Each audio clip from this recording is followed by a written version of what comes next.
So, as I explained before, idea of such a scheduler is based on the process cannot process always for CPU job. Okay, what is a CPU job? It's add or subtract or move, something like that. But sometimes you definitely need to read the data. So if your process has a lot of such a input and output, read and data, for example, database is definitely a lot of input and output. That is called I/O bound the process. On the other hand, if your program compute a lot, like what can be the example? Finding the prime number. Okay, how can you find the prime number? You can start from 1. 1 is not. What is the definition of prime number? It's a factorizing by 1 or number itself.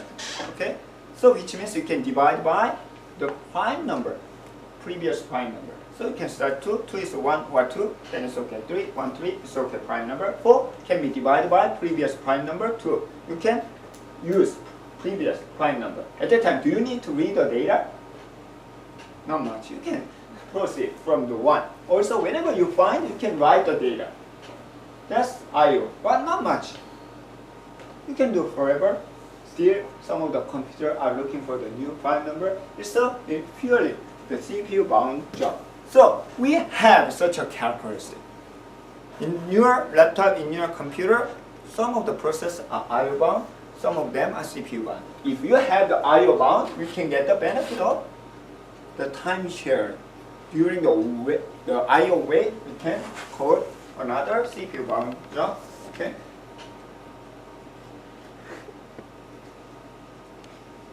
I don't think we have there's a graph that the number of I/O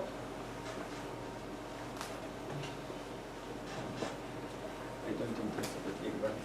Okay.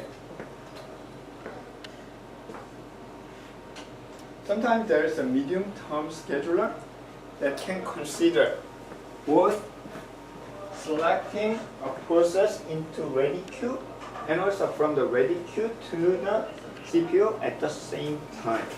Okay.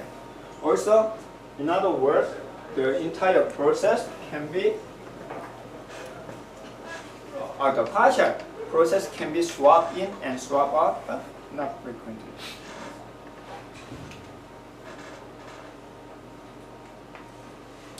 So definitely short-term process, short-term scheduler is a CPU scheduler. It's quickly done, very quickly. It's a millisecond level.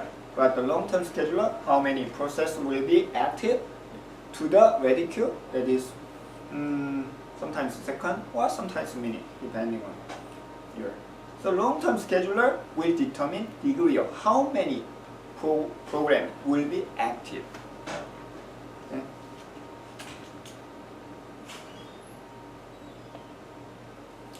What about the mobile device nowadays? Mobile device, what is the difference? This mobile device, cell phone, with the computer, basically it's the same. It has a CPU, it's a memory, it has a storage.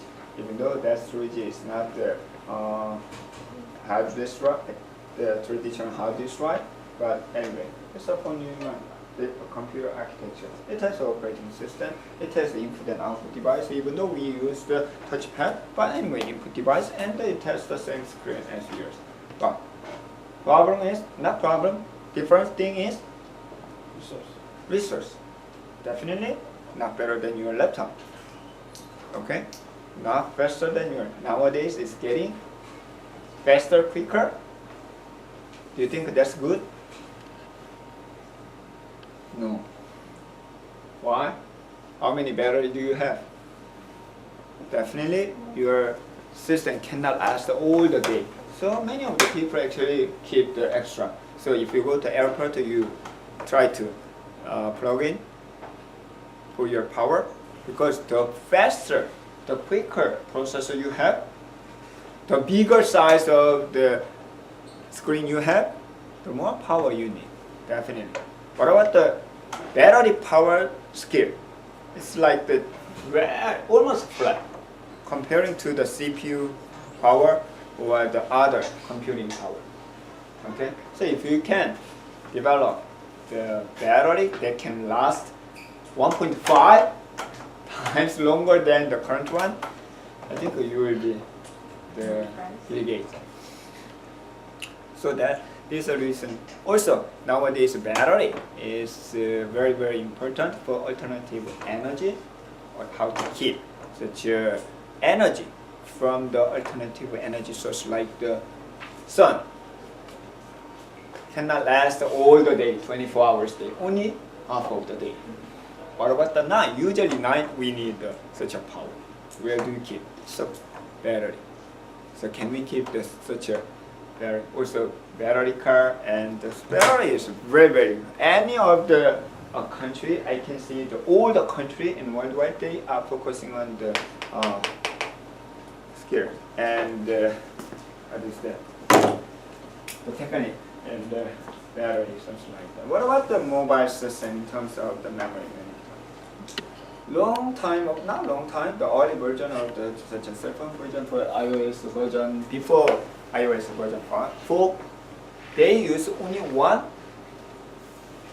single process for active. It's a 1 degree, which means the ready queue only one. Most of the operating system like the laptop, you can, even though you had one CPU, one core, but you can consider what if this CPU can do the multitasking for 4 or 5. Usually, the 2 is enough. Sometimes it can last 4 processes are active. Most of the single core operating system. So which means if you have the multi-core, one CPU, it can process 8 processes at the same time. So degree 8. What about the mobile device? Because of the limited power, it allow one of them. The early version. Nowadays, it's getting increased, which means if you change your program, right, it will be background, it will be out of ready queue. But nowadays, it's still running. See? But it depends on not the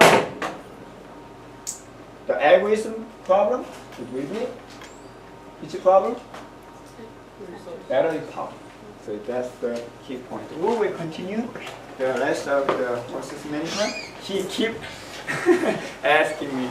Thank you for your letting me know the end of the time. We will talk about the rest of part on